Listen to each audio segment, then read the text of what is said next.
All right, what's going on, everyone? This is Nick Akin on SCMP MMA's post-fight podcast, South China Morning Post in Hong Kong.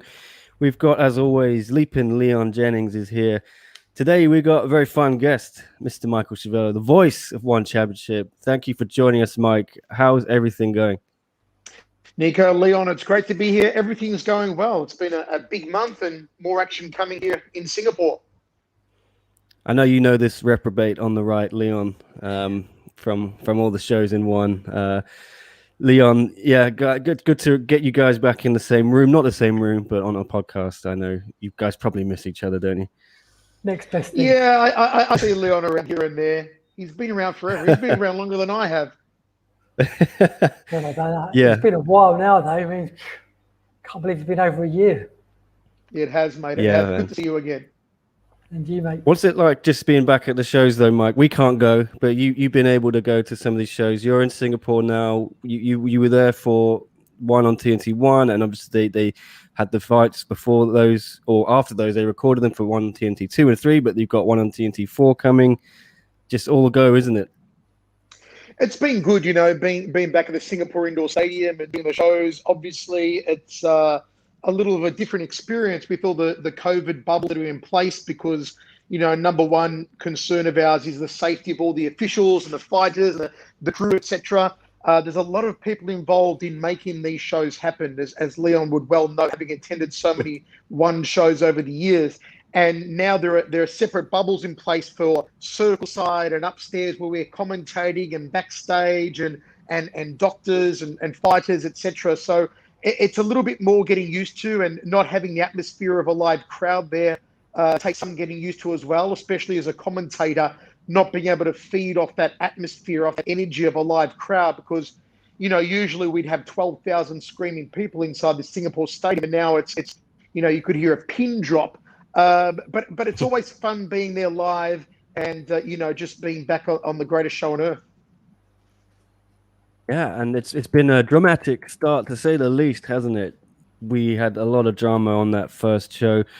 What was it like just being at the center of that when Eddie Alvarez's fight got called off as a DQ 5 minutes into your debut on TNT or the debut of this series? I spoke to Chatri about it, and he was like, "Wow, you just never dream of something like that happening, and you've got 15 minutes of dead airtime, basically." Well, it's exactly what Chatri said. It was disappointing, I think, from a fan perspective. I mean, on paper, Alvarez versus Lapicus was a dream matchup. Yuri destroyed everyone except for Christian Lee, and Eddie, as we know, is also a finisher who's gunning for a 5 place. So there was so much excitement for that one, maybe even more excitement for that than for DJ versus Moraes, just because Eddie and Yuri are such finishers.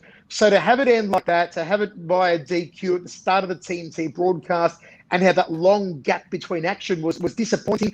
But I think we handled it quite well. And at the end, watching it again, there was a lot of drama. And I think the drama added to the spectacle. And it's certainly got us interested to see Eddie back in action on one on TNT 4.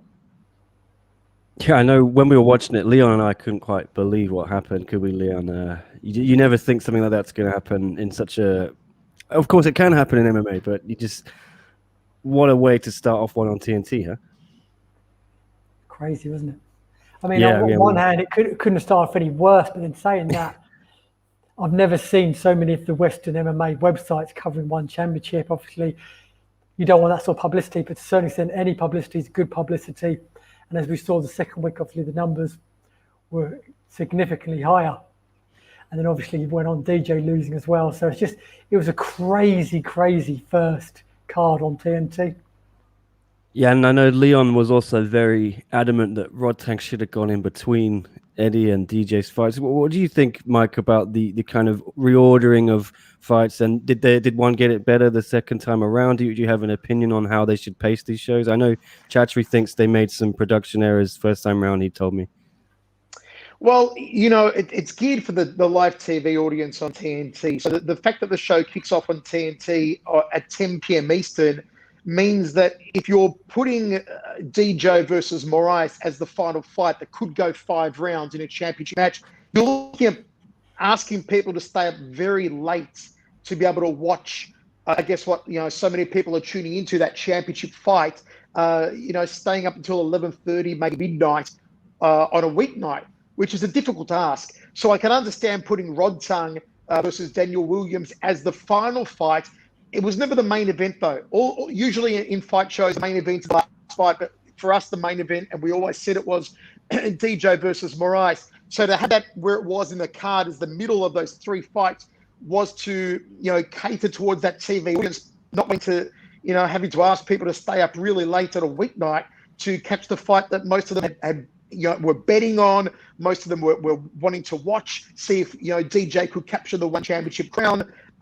So I think it was actually a good move. I didn't mind Rodtang being the last fight on the card.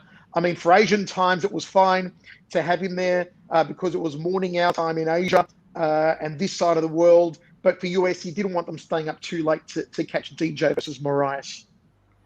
Got to give Leon his day. Yeah, Leon, go for it. There's like a potential 9 minutes of action, obviously got time in between. I thought it was interesting. Chatry told Nick that they were trying to keep everyone too happy, whereas they're going back to their roots now and just doing standard card. Obviously, the main event's going to be the last fight of the night now, which I think it should have been anyway. I mean, I think because one puts so much emphasis on MMA fans, you've got to watch Rodtang fight. If you're an MMA fan who loves fighters standing up and banging, you are going to love Rodtang. And then they put him on after DJ when a lot of people may have just switched off. Because I thought if they put him on in between, I do think you could argue the other way as well, in that Rodtang versus Daniel Williams was the first time that, a US television audience of that size was seeing Muay Thai. And you've got to understand, guys, that a lot of people in the US do not know what the hell Muay Thai is. They have no idea. No matter how many times you tell them it's striking in 4-ounce gloves, no ground game, they see a cage, they see small gloves, they think MMA, and when you say Muay Thai, they're like, well, what is that? It sounds like a type of Asian food. I've never heard of Muay Thai fighting before. So you say about maybe losing an audience from in between Eddie to DJ. I think it might have been the other way around. I think if you put Rodtang between, it might have gone, Eddie's fight, and then all of a sudden you've got this Muay Thai stuff that people really don't know about. You're asking them to stick around for that, not knowing if it's going to be a banger or if it's not going to be a banger, and then to come back later on in the night, much later on, for Moraes versus DJ. So either way, there's a risk involved, and I think they took a calculated risk in moving Rodtang to the last fight, which I thought was the smart move of the night. I think get the business end of it, what the US audiences wanted to see, done a lot quicker, get to that action, and then have the Muay Thai at the end of the show for people to stick around if they wanted to, and get what all this Muay Thai is about. And it was a great idea to have Rodtang on the first Muay Thai fight against a fantastic opponent in Daniel Williams, who I think the competition team made a great choice in matching those guys. Michael, what do you think when, as the commentator, is it hard to when you got to reset yourself after all the thing of like a DJ fight, the main event as you call it, still the main event? You've then got to reset for Rodtang. You're still live on air on TNT, and then after that, you still got all those other fights you have to get ready and record for the one on TNT 2 and 3. Is it difficult as a commentator to just get through all that process? How do you deal with it? For me personally, it's not difficult. I've been commentating since 1994, so I've been around this for a long time. I'm just used to it. I used to do Dynamite shows on New Year's Eve that were 8 hours long, live for 8 hours. So doing a long haul throughout the entire day, a day of filming is not a concern for me. Really the only concern, and if I'm being brutally honest with you guys, and I think a lot of commentators would probably have the same concern, is getting a toilet break. Honestly, it sounds funny, but it sounds funny, but that's the main concern. Honestly, the fact that as long as between shows, I've got a period of 5 minutes where I can go to the toilet, relieve myself, have a pee break, have a quick drink, reset, reorganize my notes for the next show, and get into it again. That's my main concern. Otherwise, adrenaline, focus, concentration, none of that's a concern. When you've been doing it a long time, as I have, and I think any experienced commentator will tell you the same, you don't get put off by this. You get excited by it, you maintain that excitement level, and you just keep going. So you get 5 minutes. What's the layout like at the Singapore indoor stadium? You've got to run to the back or what? Yeah, where we are upstairs. And I said as long as we get 5 minutes, but we usually get about 20 minutes, maybe half an hour. You actually got to run upstairs to the toilet, and then the toilet's down the end of a very dark corridor where you sort of got to light up your mobile phone torch to see down there and navigate your way down there. So it is a little bit of a hike. As the play-by-play guy, I can never leave the seat during a show, whereas when a commercial break is on, Rich Franklin or Mitch Chilson can quickly dodge up to the bathroom and have a go and then come back down. But unfortunately for me, I've got to sit there for the duration of the whole show. I'm the guy that quarterbacks the whole thing. But, again, it might sound funny, but that's a legit concern for pretty much every commentator in every sport that I know that is doing long spells of commentary, is working out where you're going to get that bathroom break, and also monitoring how much you eat and how much you drink before and between shows, so your body isn't affected. I mean, on the morning of a show, I won't consume as much coffee or as much water or as much food as I usually would. So I like myself to be a lot emptier than usual, just so I'm not feeling full. Because if you're feeling full, you have a problem breathing, and I use a lot of breath, and I need to be able to fill my lungs with air. And if you're full of food, it's hard to get a big diaphragm full of air and move your lungs and move your ribs. And B, if you're full of coffee and you're full of water, you're going to want to pee. And during a 3-hour show, when you're yelling goodnight sirens and the big kiboshes and you're getting constantly exciting, the last thing you want to do is need a pee break there and there. How do you think it's been for the fighters competing first thing in the morning? What was that, Liam? How do you think it's been for the fighters and the athletes to compete first thing in the morning? Like obviously, one on TNT, one kicked off 8:30 local time. That's a really interesting question, and it's probably a better one to ask the fighters.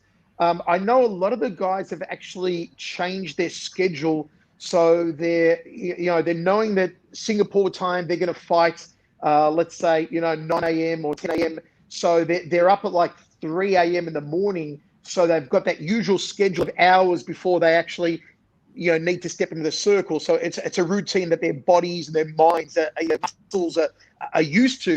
And some of them are appreciating just the fresh start earlier in the morning. They wake up at 6, they're on the bus by 6:30, they're at the arena by 7, they're fighting by 8:30. There's not as much sitting around contemplating time where they're risking getting too much inside their head and too much overthinking. So I think it really depends on the individual and how they prepare for it. For me, I enjoy it. From a commentary perspective, I get up, I shower, I shave, I change, I hop in a taxi, I go to the arena. An hour later, I'm on air. I'm not sitting there for 3 or 4 hours beforehand doing all the rehearsals that's already done the day before and the production checks and all that. We're straight into the action. And, I'm one of those guys who always focuses better in the morning when I'm writing and when I'm doing stuff. I'm a morning guy. So for me, I love to switch on in the mornings, and I know a lot of the fighters do too. Mike, are we going to get a good morning, Irene, if there's a knockout on the next live show or what? Yeah, I might just do that, Nico. I might just do that. Do it for me. Go on. All right. Well, one has just announced, I think, a new lineup now for one on TNT 4, which I'm just going to share it on the screen. Looks like a really good card.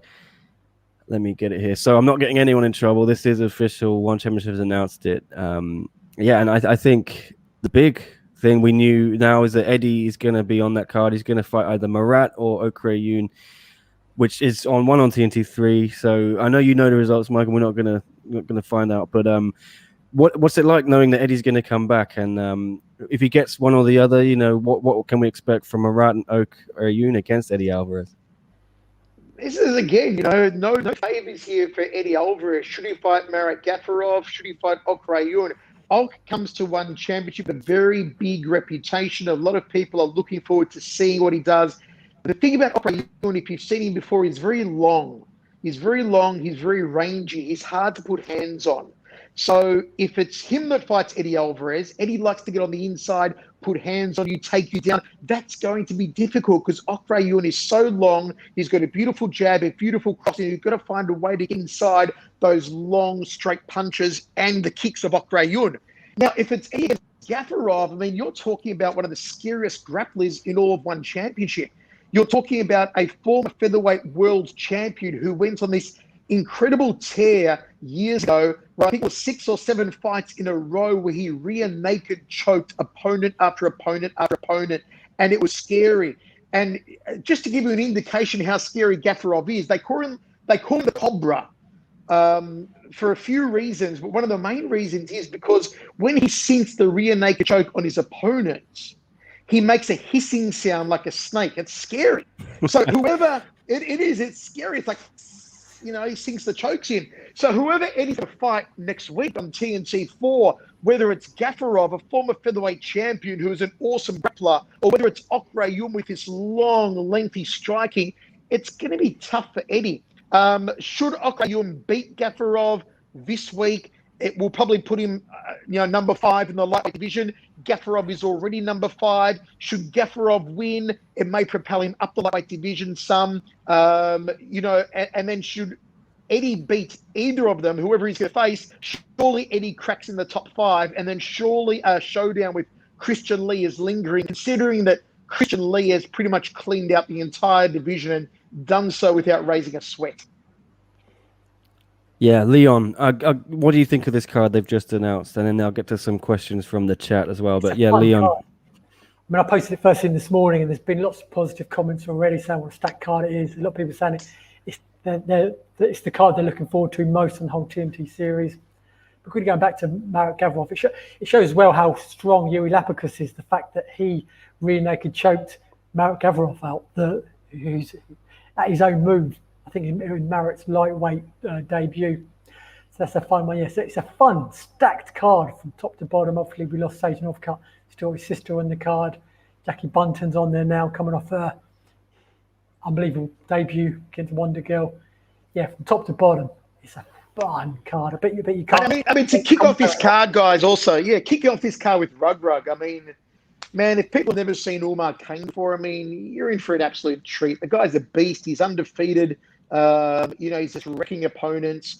He's a Senegalese wrestling champion. If you know Senegalese wrestling, it's a great mix of sambo and folk wrestling, but it allows punches. It's a great form of wrestling, and he's a champion. He's a superstar over there in Senegal. I mean, Senegalese wrestling sells out arenas in Dakar for 20,000 fans, and he's just a big star. And to have him here at 1 as we're stacking the heavyweight division and kicking off with him on TNT 4 is going to be just crazy. And then Eddie on there and Aung and Bigdash, it's stacked. Yeah, guys, do you think it's a little strange to have Edouard Folaying and Shinya Aoki, both former lightweight champions in 1? They're not even on this main card. Would you have swapped them for Rug, or can you see one's way of thinking perhaps to have them as the main prelim leading into the card? Well, I think I get main event status on the BR portion, which is good. It's a trilogy match between Shinya and Edward. There's a storied rivalry there. But, I think that outside of our consistent audience, the audience in the US, which these shows are targeted towards primarily, are not too aware of the rivalry between Shinya and Edward. So you could argue that they should, as 2 former world champions, they should be the first one on the TNT card. But then also, US fans are looking for excitement.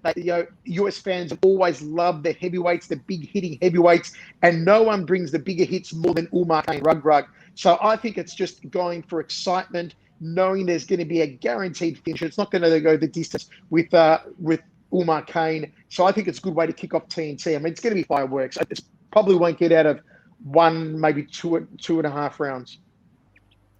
Sorry, 1.5 rounds.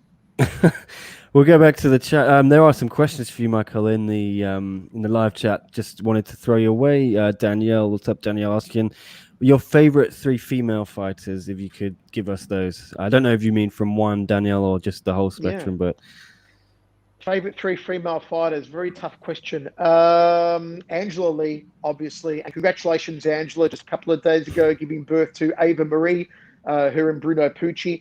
I love Angela because she's so well put together. Her striking is on point. Her ground game is brilliant. Her circle generalmanship, if you can call it that, is is superb. Her IQ in the circle is superb. And outside of that, just a fabulous girl. Great to hang with. Love Angela. So I would definitely rank her. I also really enjoyed Janet Todd. Janet Todd's the best put together female striker in the world at the moment, I believe.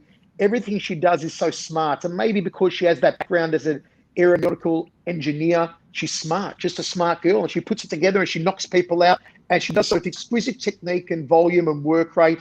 And I'm a huge fan of Janet Todd's. Rounding out the top three, difficult. There's a lot of good female boxers out there. There's a lot of great females in other organizations outside of One Championship that I'm a big fan of as well. But I'll stick to One Championship. And I'll also give a mention for Ritu Phogat. I really enjoy Ritu, undefeated in mixed martial arts, Indian wrestling superstar, Commonwealth wrestling champion, comes from the famous Phogat family, who the movie Dangal was based on, of course. She's going to be part of that Atomweight Grand Prix coming up very shortly. 8 will enter, 1 will survive to take on Angela Lee later this year for the world title. And I think, we can expect big things from Ritu Phogat. So they would be my top 3. And, I could put top 5, top 6 in there for you. It's so close. Leon, you disagree? You agree with any of those? Oh, I don't know if I could name 3. There's so many fun female athletes in one. Inside the circle, they're all so nice to talk to. Like when you speak to Janet Todd, she's so lovely. Her friend Jackie is already looking like a killer. You've got Stamp Fairtax, who not only just looked amazing in the One Super Series, but the way she's adapted to the ground game in MMA has just been phenomenal. You've got Itsuki Hirata in Japan, who's just so young and coming bursting on the scene. Yeah, there's so many, and I just can't wait for this Atomweight Grand Prix to see 8 of them, albeit all the MMA, just to see who's the last woman standing. Yeah, I just spoke to Janet Todd before I jumped on here with you guys. And I can confirm, very, very awesome person, and hopefully get that interview out this week. Yeah, and as you said, Jackie is fighting on the One on TNT 4 card. Here's another question from One Championship UK in the chat saying, Denise Zamboanga versus Ham Seohee. Who you got, Michael? I don't know. Can you give predictions? Yeah. I was gonna say I can give predictions. Yeah. Seohee, a lot of people looking forward to seeing her in one, how she goes, how she progresses. But for me, this is the chance that Zamboanga has been itching for.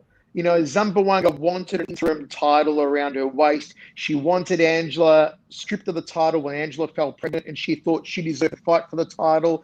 That, of course, was not the case. And I'm glad that One made that decision. It's like any other workplace. A woman becomes pregnant, she doesn't lose her job. She doesn't lose her rights, her entitlements, her benefits. It's the same with Angela. Becoming pregnant doesn't mean she loses her world title. It doesn't mean she loses her rights, her benefits. It just means that the pause on that championship, and she'll come back to defend it. And I think it's time for Denise Zamboanga to prove, put her money where her mouth is, as the saying goes. And I think she's going to pull out all the stops and just go hell for leather to really try and prove that she is the one to take on Angela later this year. So, my predictions for a very good fight, but I would give the edge to Denise. What do you think, Leon? Go on then. Well, there's some criticism that the fact that Denise Zamboanga, the number 1 contender, got given Ham, who's in some people's eyes the favourite. But on the other hand, kind of like Michael said, if you want to win this Grand Prix, if you want to earn that title shot against Angela, you've got to beat 3 of the toughest ladies in the world. So to a certain extent, it doesn't matter too much. And each and every one of these ladies, in particular, I think Denise and Ham, will be confident they're going to win their first fight and they're going to win the whole Grand Prix. So I think all 4 matchups are intriguing. This one I think is particularly intriguing. So, yeah, all 4 matchups I can't wait for. Yeah, you've got that Stamp against Aliona Rasahina rematch as well. And then Stamp and Denise could meet in the semis, former training partners. They're good friends as well. A lot of interesting storylines, aren't there, Michael? Who's your pick? If we can get one from you, a dark horse, or, for the whole thing. Yeah, with 8 8-woman tournaments, any 8-person tournament, it's always hard to get a prediction, whether it's a one-night tournament like K1 used to do, or whether it's a several-month tournament like we're doing now. It's hard because you don't know how long there is between the matches, how people are going to react to that format. And then, of course, when you're throwing spanners in the works of guys that are fighting, women that are fighting for the first time in one, we've seen them before where they've come to one with big reputations, and it's different here at one. Okay, the weight process, the hydration process, the rule set, the fact the circle is very big, the pressure of being on the big stage with so many cameras and press commitments in your faces, Leon could well tell you, it adds an extra, a pressure factor that those that are in one championship are used to, those who are coming from the outside aren't used to. That said, favorites, I've got to put Stamp up there because she improves out of sight, continues to astound with how much improves. Her ground game, her striking, we know, is phenomenal. She almost, beat Asonia last time, bar the last few seconds. I think she goes well in this tournament. I think Ritu Folgat may be a dark horse with her wrestling. If she can get her striking on point, I think she's going to be a handful for anyone. Zambawang is going to be a handful. Man, it's just a real flip of the coin on a lot of these guys. There's no standout. There is actually no standout. There's not one lady I can put a finger on and say she's the one to beat. You could throw a blanket over all of them, really. I'll ask you both this from the chat. Did Stamp tap against... what do you think, Michael? You were there. Yeah. What's your thought? She tapped. Do you think... She tapped. You think... She tapped, yeah. I was actually in hospital, so I missed it. I don't want to admit it because I'm a huge Stamp fan. We're all huge Stamp fans. We want to see her keep winning. It's been a rocky road for her, losing her Muay Thai world title, kickboxing world title over the last year. She came in undefeated, laying waste to people in mixed martial arts, and we want to see that story progress. But I think she tapped it. Did she mean to? Yeah, I think she was in a bad spot. Maybe she didn't know there was only a few seconds remaining in the contest. But the more you watch it, the more you see the hand movement, the more you see what was happening to her in that position. I think the more you realize that she did tap, and it was just frustrating for her afterwards that she came, so close to winning that. But yeah, I think she tapped. Leon, what do you make of all that? I know you were on the Fight Companion at the time, but yeah, and I spoke to her the next day, and she was adamant. Well, she obviously, when I spoke to her, she'd watched it back at that point, and she acknowledged that it looked like she tapped, but she said she really didn't mean to. She wasn't even in that much trouble. She felt quite comfortable, and that obviously when the fight first stopped, she thought she'd won. She thought it was the end of the fight. So I don't know. She definitely at the time looked like she tapped, and she acknowledges that. But whether on review, there's a lot of things. Retrospect is a beautiful thing. It's like Eddie Alvarez at the time. Eddie was vehement in his denial that he struck Yuri Lapkus on the back of the head. And you watch the replay, and you can clearly see that he struck Yuri on the back of the head. So in hindsight, we can analyze it, we can dig into it. But at the time, and still now, I do say that she tapped. There's plenty of questions in the chat. I promise I'll get to all of them. But yeah, I just wanted to follow up on that because, when I spoke to Chatri on Friday, he said that the Eddie Alvarez DQ is under review. Do you see, honestly, any way of that being overturned to a no contest, Michael? To be honest, I can't comment too much on that one. I'm not part of the review committee. I have sat in on a few review committee meetings in the past, and I've seen how they do it and how they look at, appeals from fighters and camps who are seeking to get stuff overturned. I want to say this, it's a very thorough process.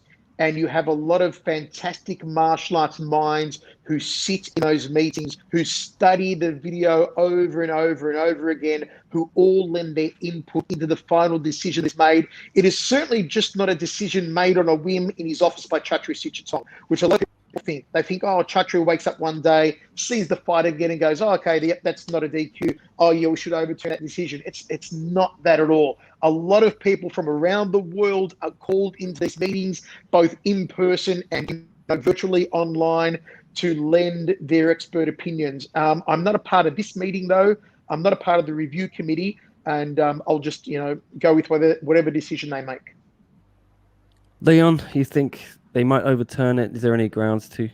I personally, I think there was 100% some illegal blows. I think they were 100% unintentional. I personally would have preferred a no contest rather than disqualification.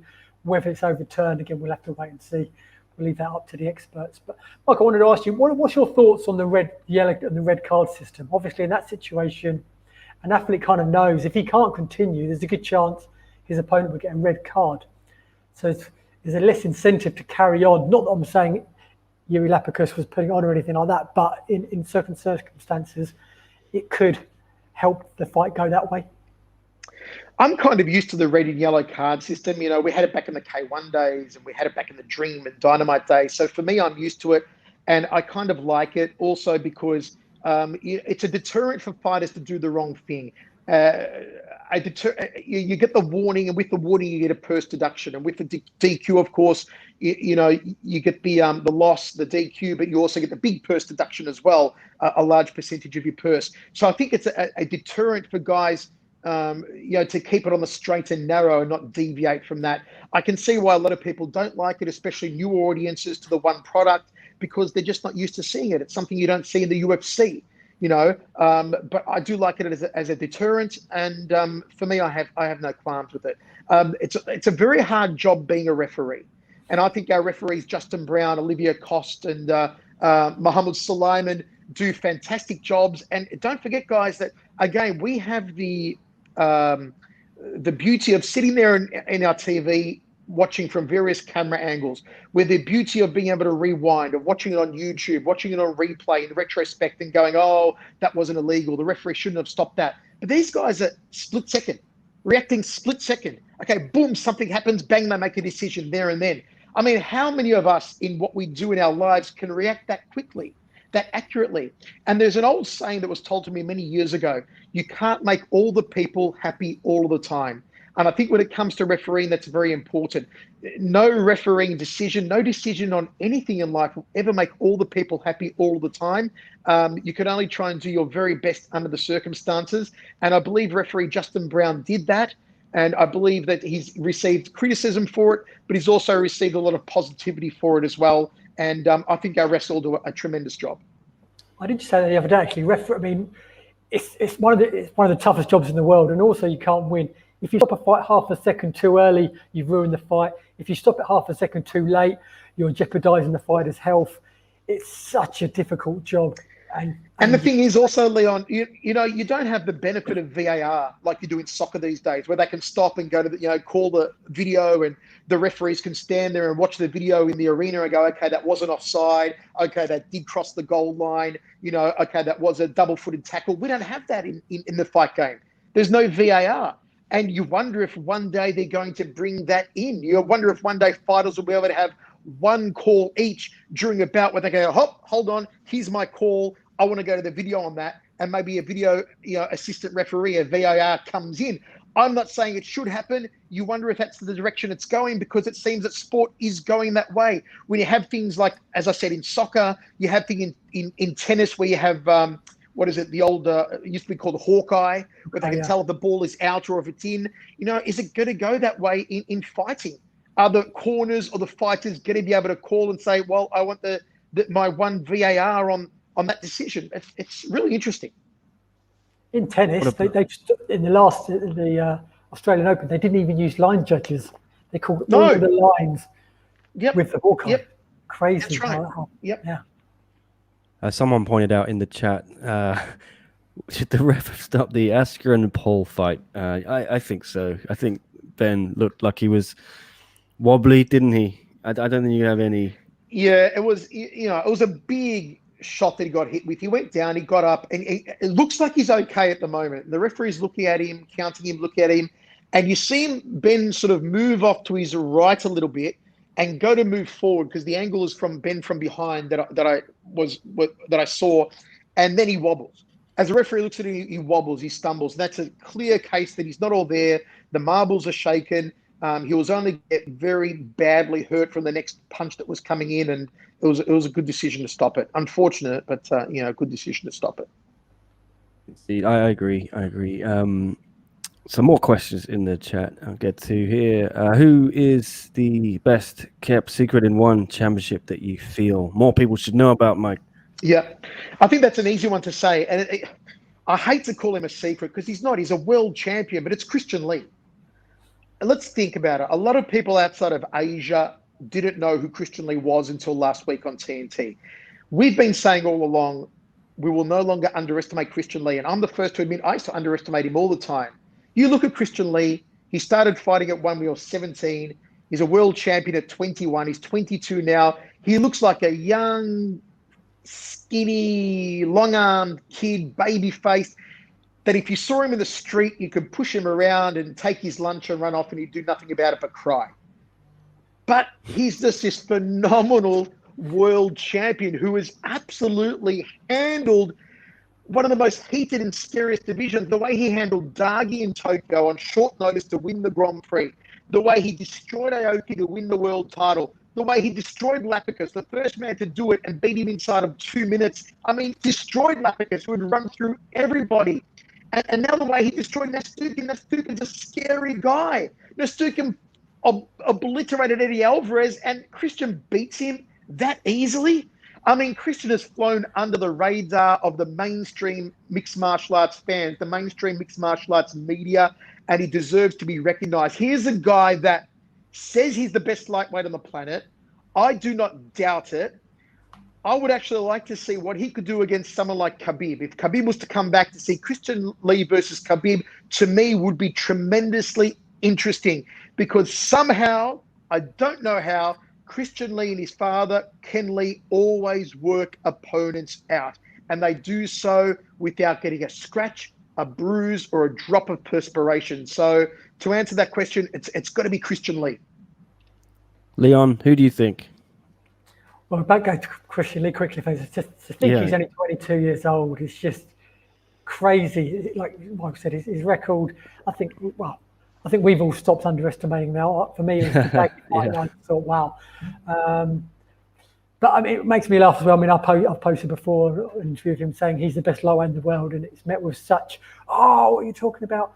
It's like you can't have that success without that confidence, and it still amazes me that more fans don't realise that.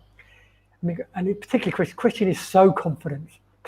I love speaking to him. His confidence just oozes out, but so quietly and subtly and humbly. But yeah, amazing. But as for secrets, again, similarly, you could say Gary Tonin in a way. The fact that he's another big name and he's fighting for the title next, but probably still hasn't got the recognition he deserves yet from an MMA point of view. We'll know his BJJ skills. So Michael mentioned earlier, Ritu. I think she's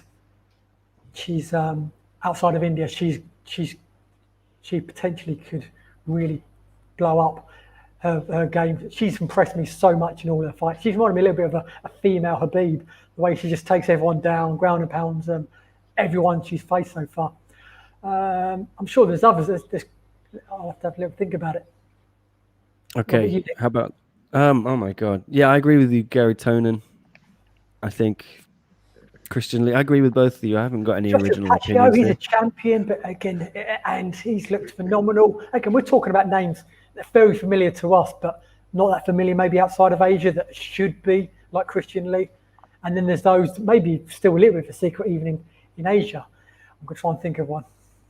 It could be Jackie Boonton as well. And if she could make waves. Jack is phenomenal talent. Yeah. Let us know what you think, Alan Bones Jones. Who do you think is the best kept secret in one? Here's another question. We could bring up the card again. What's your prediction for Ongla and Bigdash trilogy, Mike? Ooh, good match, man. Good match. They are 1-1. Some people will argue that Bigdash should be 2-0. Some people thought that Bigdash won the second match, though it was the match where Ongla won the world title. Great rivalry. Ongla comes in a very unique situation, coming off a loss for his middleweight world title against Renier Derrida. Tough match. Bigdash hasn't been around for a while, for various reasons.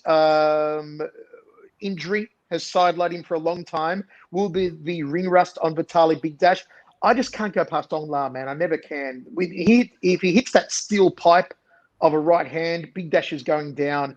And this is going to be a renewed, hungry, vicious, determined Aung La, who's gone back to the drawing board, who's now training alongside Brandon Vera as well. So he's got another big sparring partner that he can go toe-to-toe with. I think Aung La's going to win this one. Leon, what do you think? Aung La or Bigdash? Yeah, I mean, Aung La, like Michael said, he's lost his belt. He wants to bring it back, and it's kind of a perfect fight for him. He could defend his light heavyweight title here, and potentially cement a rematch with Reina Dorada with a win. I spoke to Vitaly as well 2 days ago. He's still upset about losing that second fight. For him, even though it's a light heavyweight fight, title fight, he just kept saying, "I want to win my belt back."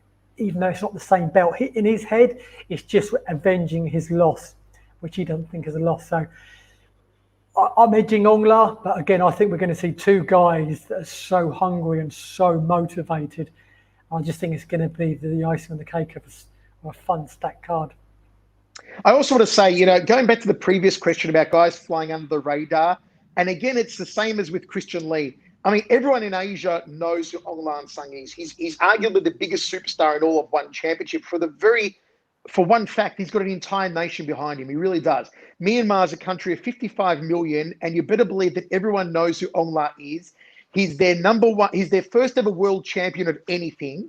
Okay, he's not a sports star. He's a pop culture star in Myanmar. I've been to Myanmar 5 times. I've seen it firsthand. He's bigger in Myanmar than Cristiano Ronaldo is in Portugal, than Lionel Messi, Lionel Messi is in Argentina. He's just big. He's a household name. You see him on billboards, TV, radio commercials. The politicians know who he is. The monks know who he is. Every restaurant, the waiters, the concierges, the paupers on the street, they all know who Aung La Sung is. Bigger following than Conor McGregor out of Ireland, So US audiences, you maybe can't comprehend how big this guy is. He's based in Florida these days, training out of Sanford MMA. He's massive. And wherever we go around the world, whether it be Tokyo or Singapore, wherever it is, the Burmese come out in their, droves to follow Aung La Sung. It's crazy.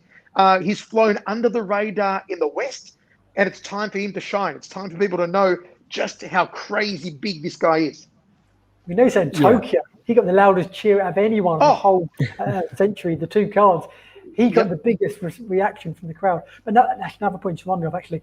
Hopefully, with the troubles going on in Myanmar as well, that's another motivation for him to give his countrymen something to cheer on and some positivity. So that's another big factor, I think, for Aung La. Yeah, it's going to be tough because I'm not sure people are going to be able to watch it, are they, in Myanmar because of this situation there? I know that social media and things have been banned, like Facebook and things like that. Normally, we're on Skynet in Myanmar, and the ratings we get in Myanmar are they're phenomenal. I mean, I could tell you the ratings, and you'll say Schiavello's full of crap because you won't believe how big they are. But Leon can probably affirm it because he's probably heard it too. It's literally like 1 in every 3 people watching television in Myanmar when Aung La steps into the circle are tuned in. Now, can you imagine 1 in 3 people watching TV in America being tuned into a fight when a particular fighter or a particular sportsman steps up to action? I mean, it's crazy figures. Yeah, I think I wrote an article about what's going on in Myanmar, and with Aung La, I interviewed him, and I think I wrote something. It's not an overstatement to say that the country comes to a standstill when he fights. You've seen that. I just hope everyone's able to watch it this time and watch it safely. And I know Aung La wants to bring the people together, and it's going to be very special for him. So I'm really excited for that main event. Some other questions here, if we can do these. I think someone was asking, what's the first fight you ever watched, Michael? First MMA fight, if you can remember. MMA fight, yeah. So, if you're talking live, if you're talking video, it was UFC 1. I mean, I reported on UFC 1. So that was back in '93, man. I was working for Blitz Martial Arts magazine, which was the Australian equivalent of Black Belt magazine, and I was editor of that magazine back in 1993. So I remember getting the video and watching and reporting on UFC 1. As far as live fight I ever went to. It was a kickboxing match. I remember the date, December 6th, 1992. It was my first ever time at any fight event. I fell in love with kickboxing. It was Stan the Man Longanides versus the great Dennis Alexio. So I remember that. That's where my love affair with kickboxing started. But for mixed martial arts, live one was the first ever mixed martial arts event in Australia, which, if you don't mind me mentioning, Sherdog just did a story on this recently. Check it out on Sherdog if you get a chance. But it was called Cage Combat, and it pitched itself as the Australian UFC. And it had, Vernon Tiger White and Mario Sperry and Chris Hazeman. I remember Frank Shamrock was there in the corner of Vernon White. It was a crazy night of action. I commentated that one with Mark the Hammer Castanini. I think it was 1997 in Sydney. That's the first live one I can remember, and it was part of history. What about this? This is back on Aung. Just why do you think Bigdash is getting the light heavyweight title shot? And were you surprised when they moved it from a middleweight bout to light heavyweight? Is it just they needed a main event for this title shot? No, not at all. Listen, Aung just lost his other title to Renia Derrida, so defend the other title. I mean, defend the light heavyweight strap, and who better to defend it against than a guy who believes he's 2-0 against you, who doesn't mind stepping light heavyweight to try and take back what Leon said, even though it's a different title, what he thinks is his title, to take on his arch nemesis. I mean, these are two guys who professionally do not like each other. They're lovely guys outside the circle, but from a professional standpoint, have issues with each other. Bigdash particularly has an issue with Aung, an issue with that second bout, that second match, believing he won it. So I think it's a great matchup. The story's there, the rivalry's there. Two big fellows who love to throw down. This is a great main event. Leon, what do you think of the light heavyweight division in one? Do you think they need to beef it up a little bit more? Obviously, they could definitely do with. There's not even rankings, so it's if Aung wins this fight, Leon, who else can he defend that belt against? It would have to be Derrida, wouldn't it, coming up or something like that? That's a good question. Yeah, I mean, obviously we're in the same similar position that heavyweight division was a year ago, and now look at the heavyweight division. It's stacked. There's so many fun fighters and so many fun matchups to look forward to. Hopefully we'll see the same thing with the light heavyweight division. Maybe the middleweight and the light heavyweight division are probably the two divisions that need bulking up the most. Once they do, then yeah, well, there'll be so much more fun matchups to look forward to. But light heavyweight, yeah, it's a tricky one. Whoever wins this year. Who next? We'll have to wait and see. But hopefully, one bring in some new athletes in that weight class. Yeah. How about this, Michael? How did you start your one championship commentary career from Alan? So I was working for Access TV in America, the network that was owned by Mark Cuban at the time. I was commentating with Pat Miletich. I was over there living in the US for 7 years. And the one of our producers from Access TV several years ago went to work for One Championship, Bo Vongsakun, who is the EP now in charge of production for One Championship. And while I was in America, Bo was messaging me saying, "Hey, can you come over and do a one event for us? Can you come do a one event for us?" And I'm like, "Bo, I'm busy with Access stuff, as you know, every weekend doing shows around America."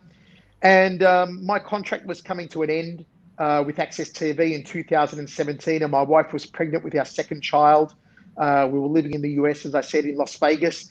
And Bo hit me up again and said, "Mate, can you come and commentate a show?" And I said, "Listen, contract's coming to an end with Access. If you guys want to offer me a contract with One, send me the paperwork. Let me have a look at it." It turned out to be a nice offer, and the timing was spot on for me to return back home and raise a family there in Australia. So I took the opportunity and wanted to work with Bo Vongsakun again and all the team at One Championship. I'd heard so much about and the great product and helped to grow that product. And I think we've done that. So that's how it all started back in 2017. Okay. Another question here. Didn't Chatri also say Martin is back for TNT4? Well, yeah, that was in my interview with him. I think they said they were targeting that fight against Kim Jae-ung again, but Kim was also in quarantine still back in Korea. So seems like that may not have been possible, but yeah, Mike, what did you think of that whole situation? It was so unlucky for Martin, wasn't it? I believe that matchup may be still up in the air as to what's going on with it. I can't say too much because, guys, here's the honest truth. With the COVID situation, things are changing all the time here in Singapore. Singapore is like Australia, like New Zealand, one of the strictest countries when it comes to COVID protocols. The mask wearing, the vaccinations, the bubbles, the quarantine. Now, when I get back to Melbourne, I've got to do 2 weeks again of hotel quarantine. That will be 3 months of my life. 3 months of my life since last November spent by myself in a hotel room, not being able to leave that room, not even for a second. So that's how strict it is at this side of the world. So when you're seeing fights that aren't taking place, fights that are swapping and changing, it's not the USA. It's Asia. In particular, it's Singapore, where they are so strict here. We are working with the Singapore government hand in hand to get our fighters into the country, get our officials into the country. Everyone's operating in bubbles. I cannot go near the athletes' hotel. I cannot go near the one athletes. I've got to commentate from upstairs. We've all got bubbles. So, getting back specifically to Martin, with so many COVID procedures in place, will Martin's fight happen? I'm sure it will. When's it going to happen? I'm not sure. It may be tomorrow we hear about it, and maybe next week we hear about it. I think it's going to happen, but it's just procedures with COVID is paramount, first of all. And so long as that's all above board and green lit, then we'll see a lot of these other fights we've heard about definitely take place. It's for no other reason. It's really for no other reason. It's not like guys aren't willing to fight. It's not like, one's got some ulterior agenda. It's literally COVID protocols. And until you're here seeing it, and Leon has seen it as well around Asia, you don't know how strict it is. And I'm glad it is that strict. I'm really glad it is that strict. I don't think Chatri said it was going to be on TNT4, did he? I think he said they're trying to rebook it as soon as possible. I think we just kind of read between the lines and thought, they'll put that on the TNT4 card. But hopefully it will be the following card, if there's a card between TNT4 and Empower. So unlucky though, Leon, wasn't it, what happened to Martin? Just the whole... Unlucky. I mean, I won't go into it again, but I mean, he tested 5 times negative. Yeah. And like I said, I kind of defended one. This was the Singapore government that was so strict, even though he kept testing negative after negative. In fact, he was behind someone on a plane who tested positive. But again, I think like Chatri told me. And guys, I've got to say too, not revealing any names, but some of the guys that were meant to be on these TNT cards that have fallen off were for that reason. There was one guy, and I won't mention names, that literally was moved seats on an airplane to sit next to someone else, who then, when they touched down in Singapore, that guy that he was sitting near tested positive for COVID. So the very fact that you were moved from, let's say, seat row 55 to seat row 34, and a guy 3 seats away from you was positive for corona, meant that this person was off the card. I mean, there's nothing that one can do about that. It's just, it's protocol, it's procedure, it's safety, and these things are happening. I think Chadley said they've lost 9 fights in total from this TNT series through COVID. I was speaking to Jonathan Haggerty yesterday, who was supposed to be on this TNT4 card. He obviously, Singapore aren't even allowing people from the UK to fly to Singapore. No, none of them. So he's obviously... Which begs the question, Leon, are you here in Singapore? I'm next door in Malaysia, in Kuala Lumpur. So near, but so far. Yes, mate, yes. So. I'm in Hong Kong as well. We might get a travel bubble with Singapore though, Michael. So maybe I can come. I don't think I'll be able to go to the bubble for the fighters, but I might be able to watch the show in the arena. That would be nice. Cool. I'm hoping, Australia's just set up a bubble with New Zealand that opened up yesterday, which is great. They're talking about a bubble with Singapore, which would be great because, man, doing so many weeks of quarantine alone in a hotel room, not be able to leave, no balcony, no windows is difficult. But you do what you do for your family and for the job you love, and I'm just happy to be a part of it. Yeah, hopefully this helps you pass the time a little bit in the hotel. It does. Thank you, guys. It's great. Yeah, I interviewed someone here who's 1, 2, 3, and 4. Yeah. This is a perfect time to interview people, I always say, because people are stuck in quarantine, things like that, fighters. So they got time on their hands. It's good to see.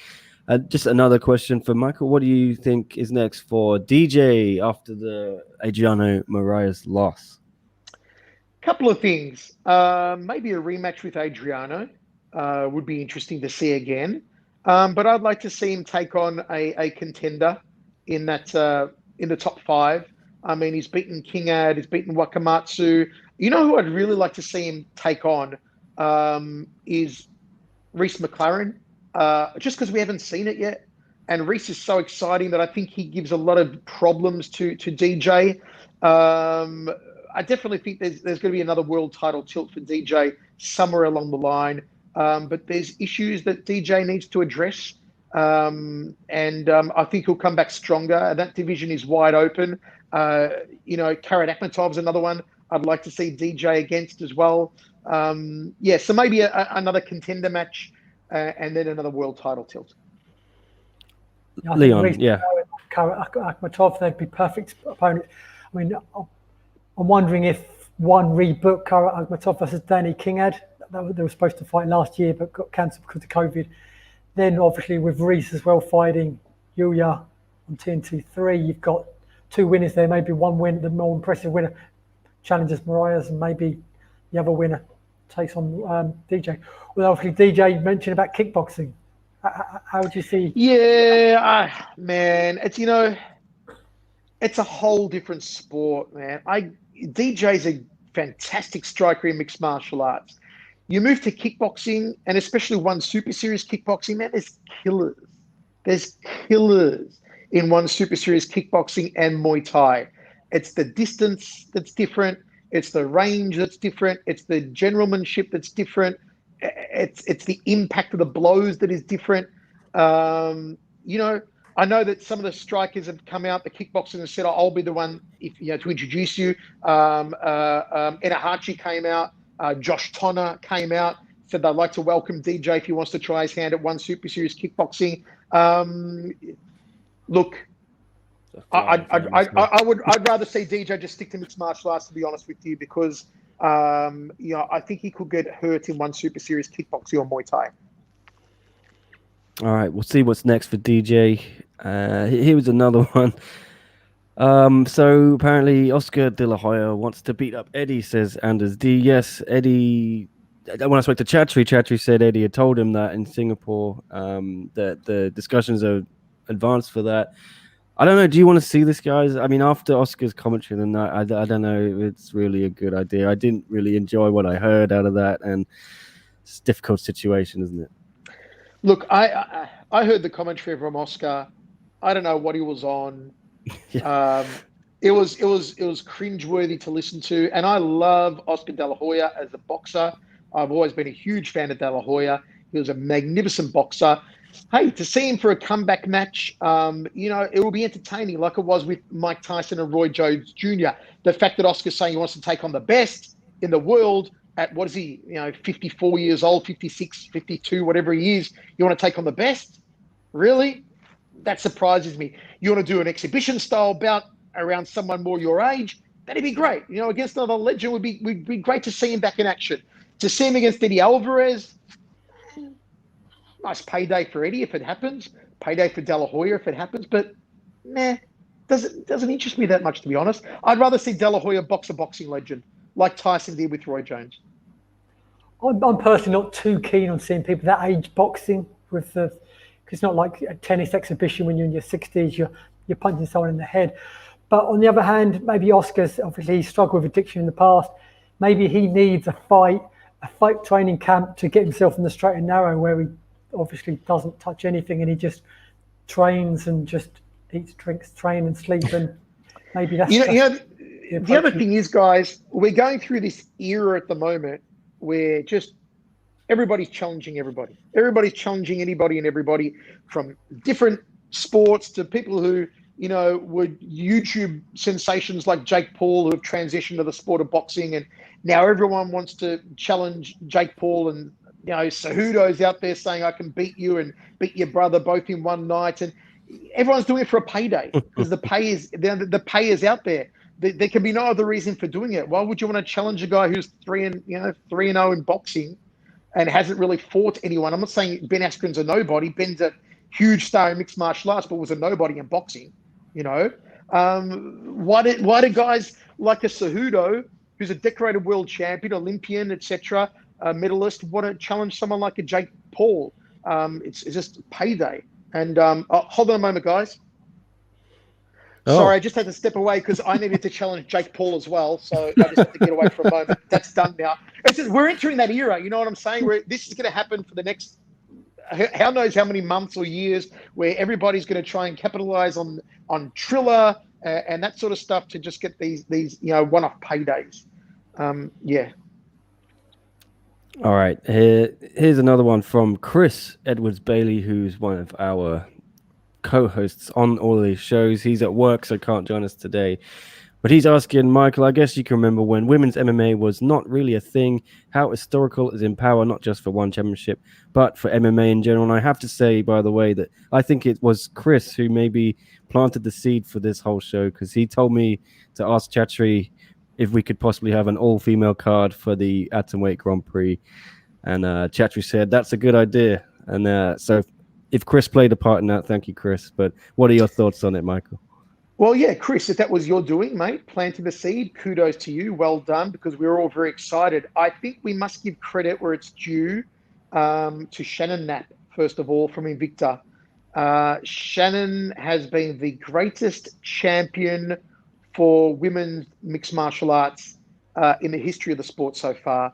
The way she put together Invicta, the way that has blossomed as a product over the years. I had the chance to work with her several times and commentate many Invicta shows when I was over in America, and it was always a fabulous experience working with her and the team at Invicta. Of course, going back before her, Scott Coker, when he was doing Strikeforce, was doing great stuff with Gina Carano and the likes for women's mixed martial arts. But Shannon took it to a next level with an all-women's show for Invicta, and now one doing it on a big stage, on the biggest stage. Broadcast worldwide is phenomenal. I think it's great for the sport. It's great for women's mixed martial arts, great for women in sport in general. And not only that, but it's stacked. The whole card. I'm seeing other fights that are going to happen on that Empower show outside of the Grand Prix, and man, it's crazy. It's going to be absolutely stacked. I'm super excited for it. I think it's great. To do an all-women's card. I think it's going to get a lot of eyeballs on it for the fact that it's going to be non-stop action. The women always bring it, and these are marketable, great women outside the circle who are just awesome specimens inside it. Yeah, can't wait to see that, Joe. Back as well in the main event. Yeah. Jiang Jingnan. I think that's going to be a fun, interesting one. Yeah, Leon, do you think it's weird we didn't see Michelle so long after she beat Angela Lee? Because it's been nearly 2 years, right? I thought she would have been back in action. Yeah, very strange. But she's back now and with the big one, the title shot. So, yeah, I'm not exactly sure why we didn't see her for so long, but I imagine she's a happy girl right now and probably preparing very, very hard. Yeah, I was calling. I said, where is Michelle? After that, I said, where is Cosmo after he beat Sage? Is it just circumstantial sometimes, Michael, that you don't see a fighter for a while, or what? It is. I think guys get signed for fights and then things happen, injuries. COVID obviously has just affected so much and made the travel just impossible. When you got guys coming from countries that are ridden with COVID, like Brazil, hotspots around the world, it makes it really, really hard. And sometimes opponents and fights just fall through, and there's, renegotiations on contracts take time. There's a lot of various factors. And I'm glad that Michelle's getting her shot. And, what a battle of styles. The striking of Zhang Jinnan, the ground of, arguably one of the all-time greatest women's BJJ champions, BJJ, grapplers. It's going to be just, what a night, May 28th. Is that fight going under the radar a little bit, guys? Is it playing second fiddle slightly, even though I think it's the main event to the Grand Prix? Look, only at the moment, just because, we at One are so focused on the TNT shows at the moment, we haven't started our big rev up, our big wind up for May yet. Once that wind up starts, trust me, everyone's going to get all excited, not only about the Grand Prix, but about that World Championship bout and other bouts that are going to be on that night as well. So at the moment, it's all on TNT 3, TNT 4, coming your way this week and next week. And then May is going to be a cracker of a month. Yeah, looking forward to it. I just wanted to have a quick look as well at this one on TNT 3 card. If you've got time, Michael, please leave. Sure. If you need to. But Thank you for joining us again. Yeah, we've got some good fights coming up this week. John Lineker against Troy Warden. So Troy stepped in on short notice. There was a bit of a fallout. I think Stephen Lohman couldn't make it, right, because of COVID. So, yeah, what can we expect from that fight? Again, we're not going to give anything away, but yeah, it should be a banger, shouldn't it? Absolute banger. Real contrast of styles. I mean, it's boxing versus wrestling at its purest, really. John Lineker, for as much as he's got great ground game, is just, there's a reason they call him Hands of Stone. He wants to steamroll through everyone in this division. He's got his sights firmly focused on one man, fellow Brazilian Bibiano Fernandes, the world champion. He wants Bibi. He's made no secret that he wants Bibiano. He's got to get through Worthen. Worthen, as you said, takes it on short notice. But, man, when it comes to grit and determination and ferocity, no one compares to Troy Worthen. If Worthen can get Lineker down, get on top of him, negate the hand of Lineker, and start to grind him, pound him away, John Lineker's in a world of bother. If it stays on its feet and Lineker gets inside the phone booth with Worthen, he could put Worthen on the astral plane. I mean, this is going to be a corking main event. Yeah, Leon, and what are your predictions, Leon? Who do you think is going to come out on top there? I think you've got to say John Lineker's the favourite going in. Obviously, he's preparing this. Troy's taking it on short notice. John Lineker, obviously coming off his debut, his win against Kevin Bellingham, which I'm surprised he didn't get Bibiano next. I was going to ask you actually quickly, Michael. Bibiano has competed again for so long. Is it because he's in Canada and they're so strict in Canada, the gyms are closed, that he's just unable to prepare for a title defense? Do you know? I'm not privy to the reasons why we haven't seen that matchup yet. But also, I think we want Lineker to prove himself a little more. I mean, he's had the one win against Bellignon. It was very convincing. Bellignon's a former world champion, but does one win guarantee you a world title shot? I don't think it does. One win did not guarantee a world title shot for Demetrious Johnson. It shouldn't guarantee a world title fight for Lineker. I think he's going to prove himself first, and I think that maybe that may even come from Bibiano too. It's like, oh hey, you want to crack the crown, prove you're worthy for it. So let's see if he gets past Worthen, because Worthen's no joke, man. Troy beats Lineker, throws a big spanner in the works. Well, he did beat Muin Gavrilov in his one debut before he beat. That's pretty competitive. I'm sorry. I do apologise. 2-0. I still want to see. Do you not think beating the number one contender submits you the title shot, knocking him out against a scout man like Kevin Bellingham, who, as he, I'm just like you guys asked. I'm just trying to think of the reasons, and that can be really the only reason I think of is maybe the proof. I don't know. I do not know. I want to see Bibi versus Lineker, but the fact is Lineker's going to get past Worthen. If Worthen beats him, I mean, then what happens? What happens to Lineker's stock? And Worthen comes in on short notice, and short notice fights are dangerous. Not for Worthen, it's dangerous for Lineker. Because, when you're on short notice, we've seen so many short notice guys win because you don't have the pressure of it building inside your mind for 10 weeks, of getting too much inside your head. You go out there and you just go for it. And that's dangerous for Lineker, guys. And to be fair as well, that matchup with Stephen Lohman, the former Brave champion who vacated his title, Son of One, was a fascinating matchup. And then there would be no argument. The winner of that would have deserved the title shot, even if it was Stephen, former champion of the promotion, beating John Lineker. Yeah. So that was a shame that fell through, really.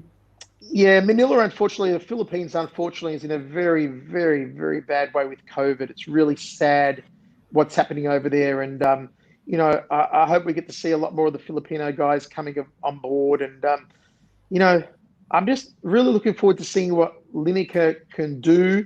If he gets the win against Worthen, will he call out Bibiano again? If Worthen gets the win over Lineker, will Worthen want a shot then at Bibiano Fernandes?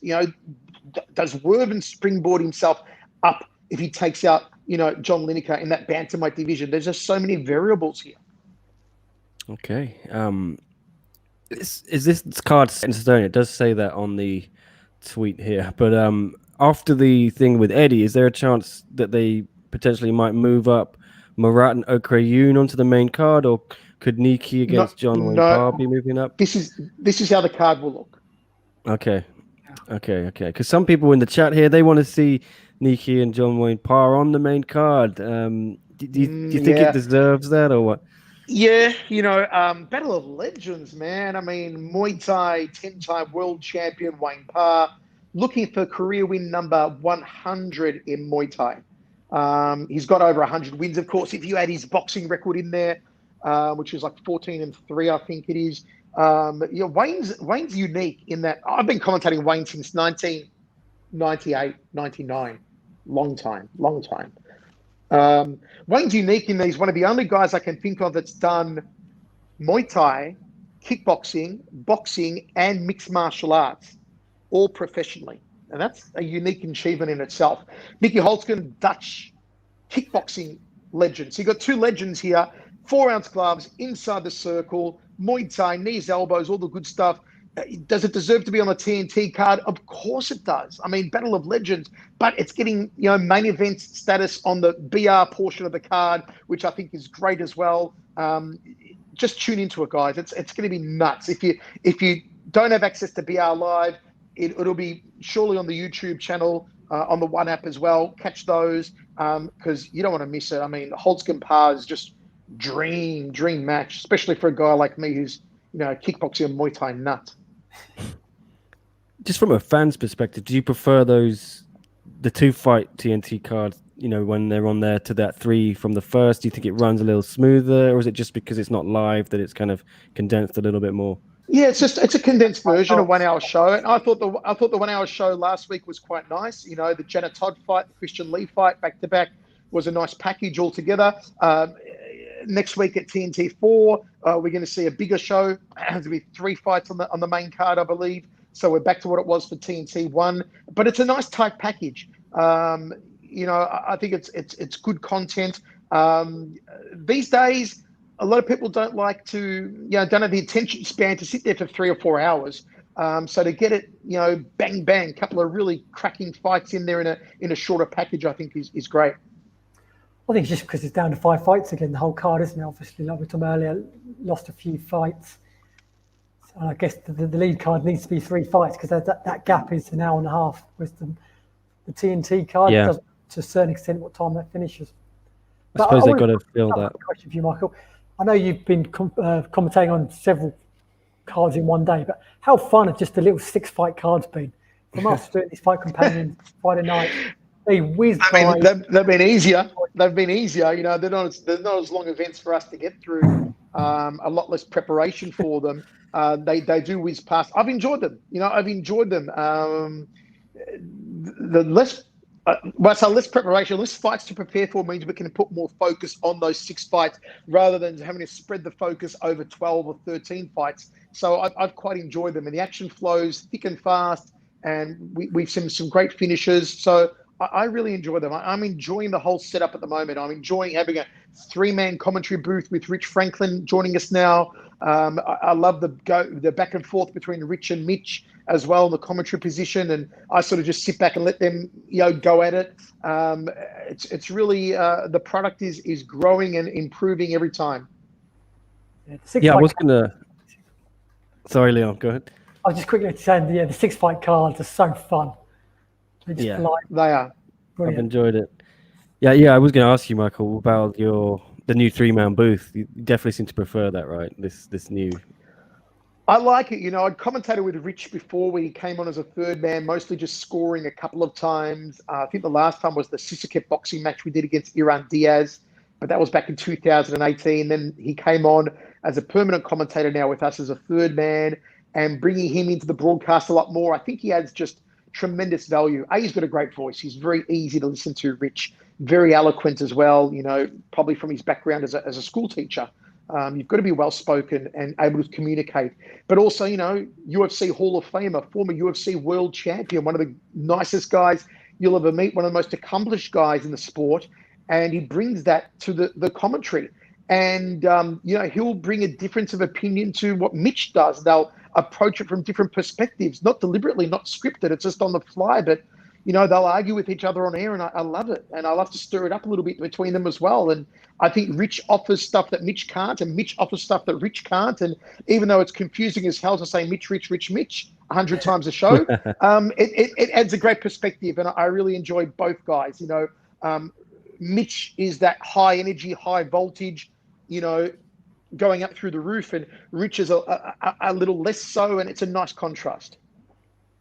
Definitely. And sorry, I did miss one fight there. I just wanted to get your quick thoughts on recent Yuya. That's a very important fight for the flyweight division, isn't it? I think this is going to be the fight of the night. I mean, on paper, this was the fight I was most excited for. You've got two phenomenal, very complete mixed martial artists that can do it on the feet, that can do it on the ground. Wakamatsu is proven time and time again. And Reese is just, I think, the most exciting submission artist in all of one. I mean, man of super aggressive submissions, Reese McLaren, and inventive. And the way he goes from one sub attempt to another sub attempt, and he's just so aggressive in his transitions, always looking for a finish, so exciting. I mean, man, Reese could have beaten Bibiano Fernandez years ago when they met and they fought for the world title. If he hadn't mucked around so much, maybe being, as we call in Australia, the larrikin aspect came out, fooling around, joking around, showboating a little bit. If he'd been more serious, he probably could have beaten Bibiano. Wasn't meant to be. This is for me, it's going to be the fight of the night. Yeah, Leon, I know you're looking forward to it. That translates to America. He has fun in there, like he does with showboating. I think he potentially could expand his fan base. Most definitely. All right, guess wrap it up there. Thank you, everyone in the chat, for all the comments and questions for Michael. It's been very fun. And thank you, Michael, for joining us. Really appreciated your insight. It's been awesome to chat to you. Thank you, guys. Anytime. It's been an absolute pleasure. And I'll catch everyone this week on TNT 3, next week on TNT 4. And guys, can't wait to you able to travel here to Singapore and get to come to one of these shows and let it blow your mind. I know, Leon, you know what it's all about. And Nick, I hope to see you there as well. Oh yeah, I started going to some of the shows before the pandemic. From sort of, I went to one on. A New Era in Tokyo was my first One Championship show. And then I did a few more that year towards the back end of the year, and it was just becoming the dream job. And then it was all taken away. So I can't wait to get back out there. I know Leon can either, but yeah, thank you again, Michael. Pleasure, and can't wait to watch the show. Everyone tune in. One on TNT 3 this week, going to be big, and then one on TNT 4, of course, next week. Thank you again, guys, and see you next time.